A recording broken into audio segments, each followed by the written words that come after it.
শুধু শহরে ঈদ করলে হবে? শহরে তো প্রতি বছরই ঈদ করা হয়, মাঝে মাঝে গ্রামে যেও ঈদ করতে হয়, তাহলে গ্রামের পরিবেশ বোঝা যায়। আসলে গ্রামের পরিবেশ এত সুন্দর, আলহামদুলিল্লাহ আমার কাছে অনেক ভালো লাগছে। আসসালামু আলাইকুম all friend, welcome back to my new blog. আশা করি সবাই ভালো আছেন এন্ড আমরাও ভালো আছি আলহামদুলিল্লাহ। তো বন্ধুরা, আজকে চলে যাচ্ছি হচ্ছে চাঁদপুর থেকে আমরা সরাসরি শরীয়তপুরের উদ্দেশ্যে রওনা করেছি। আর এই দিনটা ছিল বন্ধুরা ঈদের 2 দিন পরে। আসলে এই দিনটা আমার কাছে খুবই স্পেশাল মনে হয়, যেহেতু আমরা গ্রামে যাচ্ছি। তো বন্ধুরা, গ্রামে যাওয়ার জন্য আমরা রওনা করেছি। সেখানে যাচ্ছে হচ্ছে আমার মেয়ে, আমার ছোট ভাই ও আমি, আর কাউকে নেইনি, কারণ সময়ের স্বল্পতার কারণে আসলে অন্য কাউকে নিতে পারিনি। এই জন্য আসলে সবার কাছে আন্তরিক দুঃখিত। অনেক ইচ্ছা ছিল যে আমার ওয়াইফকে নিয়ে যাব, কিন্তু আসলে সময়ের স্বল্পতার কারণে নিতে পারিনি, আমার একটু জরুরি কাজ ছিল। তো বন্ধুরা, আমরা আস্তে আস্তে চলে আসলাম হচ্ছে 4 নদীর মোহনা, যেই নদী হচ্ছে পদ্মা, মেঘনা, যমুনা ও ডাকাতিয়া নদী। এটা হচ্ছে 3মুখী নদী, দেখতে অনেক সুন্দর মাশাআল্লাহ। আর বন্ধুরা, আমার ক্যামেরায় দেখতে পাচ্ছেন যে একটা পার্কের মতো দেখতে মোহনার কাছে। এটা হচ্ছে তৎকালীন সাবের গাজীর স্থানা বলা হতো, আর এখন সেখানে সাবের গাজীর কোনো অস্তিত্ব নেই, যার কারণে এটাকে বলা হয় এস্তানা।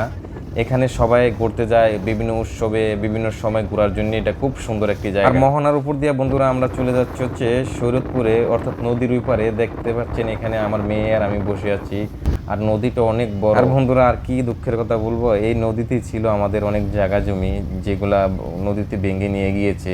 এখানে আমার বাপ দাদার অনেক সম্পত্তি ছিল, যেগুলা আসলে নদীতে ভেঙে নিয়ে গিয়েছে, যার জন্য আমরা পুরা একবারে নিঃস্ব হয়ে গিয়েছি। আলহামদুলিল্লাহ, আল্লাহ তাআলা যখন যেভাবে রাখে সেভাবে আল্লাহ তাআলার কাছে লাখো শুকরিয়া।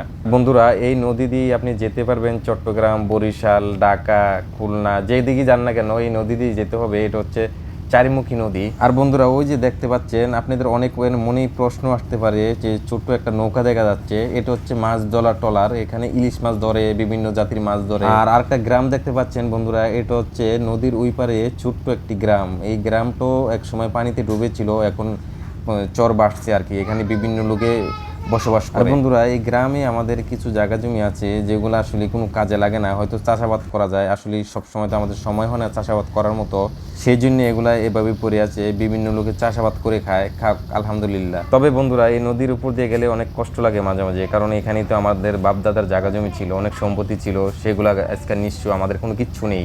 বন্ধুরা, আরেকটা জিনিস দেখতে পাচ্ছেন আমার ক্যামেরাতে, যে চতুর্দিকে মনে হচ্ছে যেন এটা সুন্দরবন, মাঝখানে নদী, অনেক সুন্দর লাগে। এটা সুন্দরবনের মতনই দেখা যাচ্ছে।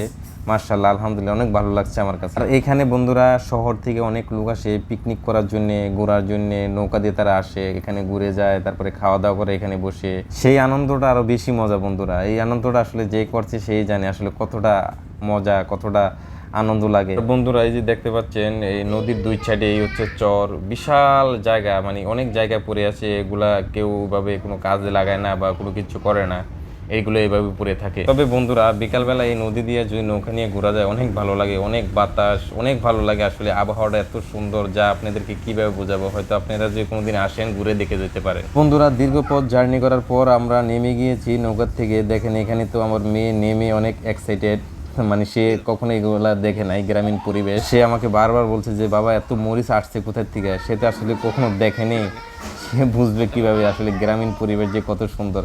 সে অনেক আনন্দিত, আর আমারও অনেক ভালো লাগছে বন্ধুরা। তাই একটু হেঁটে হেঁটে ভিডিও করে নিলাম। দেখেন পিছনের পরিবেশটা কত সুন্দর দেখা যাচ্ছে। আসলে গ্রামকে কেন মায়ের মতন বলা হয়েছে, গ্রামের মায়া আসলে কেউ ছাড়তে পারে না।